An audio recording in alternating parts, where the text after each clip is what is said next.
I never thought I'd be the woman left behind, scrolling through social media, watching my ex thrive with someone else. But here I am, alone at 33, drowning in regret, watching the man I took for granted build a life with someone better.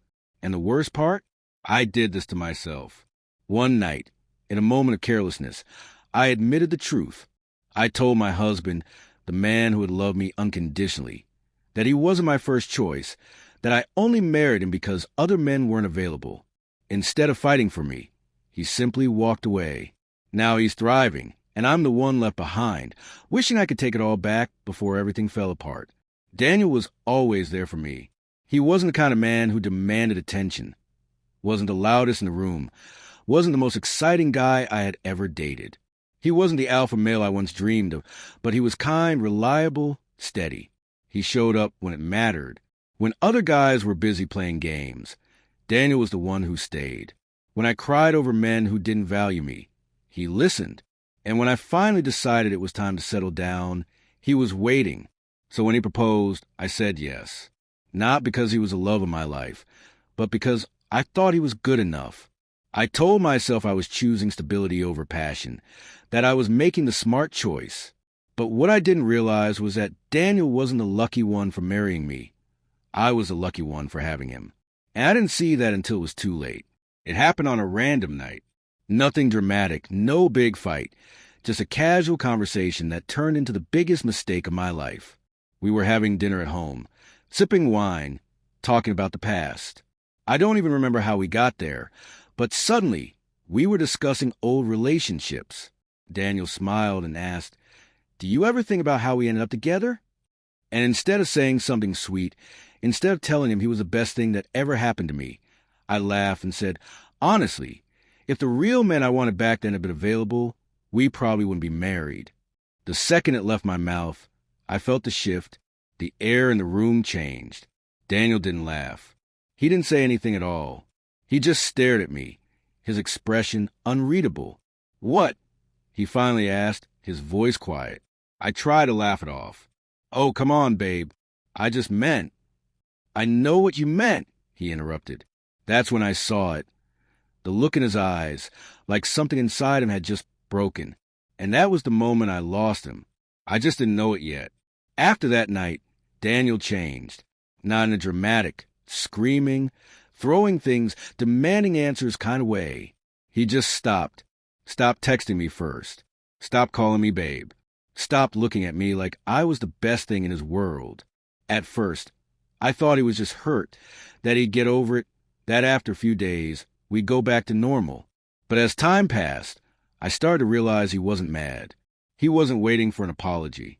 He was detaching, slowly, quietly, without a single fight.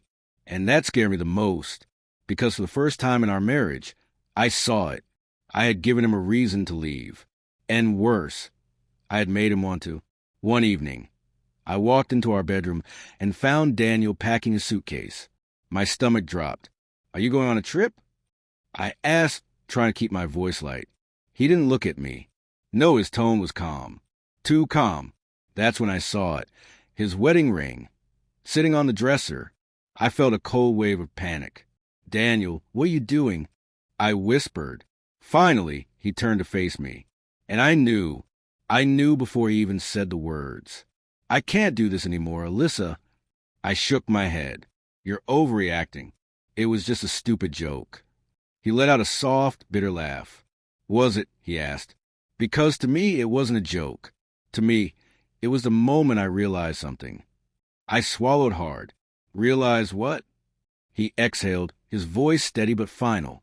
That I was never the man you really wanted. That I was just good enough. And I refuse to stay married to a woman who sees me as her second choice. Tears burned my eyes. "Daniel, please.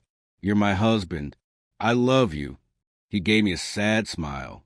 Maybe, but not the way I deserved. And then he picked up his bag and walked out the door. No yelling.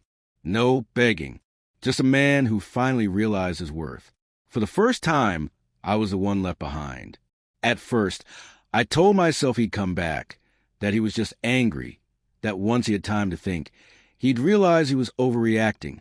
But weeks passed, then months, And Daniel, he never called, never texted, never looked back. Then came the final blow. I was out running errands when I saw him. At first, I thought I was imagining it. But no, it was him. And worse, he wasn't alone. She was beautiful. The kind of woman who radiated confidence. The kind who didn't need to make cheap jokes to prove she was better. And him? He looked happy. Not just moving on. Thriving. Like losing me wasn't a loss at all. I wanted to believe he was still hurting. Still missing me. Still wondering if things could have worked out. But he wasn't. Because Daniel had finally found what he deserved. And for the first time, I realized I had thrown away the only man who ever truly loved me. After Daniel, I told myself I'd move on fast. I was still young, attractive, fun. I thought men would be lining up to date me. So I downloaded dating apps, went out with friends, tried to act like I wasn't completely falling apart inside. And at first, the attention felt good. The matches, the compliments, the flirty late-night texts. But then I started noticing something. The men I went on dates with, they weren't like Daniel. They didn't check if I got home safe. They didn't ask about my day. They didn't see me as someone to build a life with. To them, I was just another option. And suddenly, I realized the one man who ever truly valued me, I had mocked him. And now, even broke men wouldn't take me seriously. I had laughed at the only man who ever truly cared. And now, I was a joke. I don't get a happy ending. I don't get a second chance. Daniel is gone. Not just from our home. Not just from our marriage. But from my life. And the worst part? He's better without me. I thought I was being honest. I thought I was being real. But all I did was prove to him that I never truly valued him. And when a man realizes that, he doesn't argue. He doesn't fight for you. He just walks away. And once he does, he never looks back. So, if you're listening to this, don't make the mistake I did. Because when you make a good man feel like he wasn't your first choice, he'll find someone who chooses him first. And trust me, regret is a lonely place to live.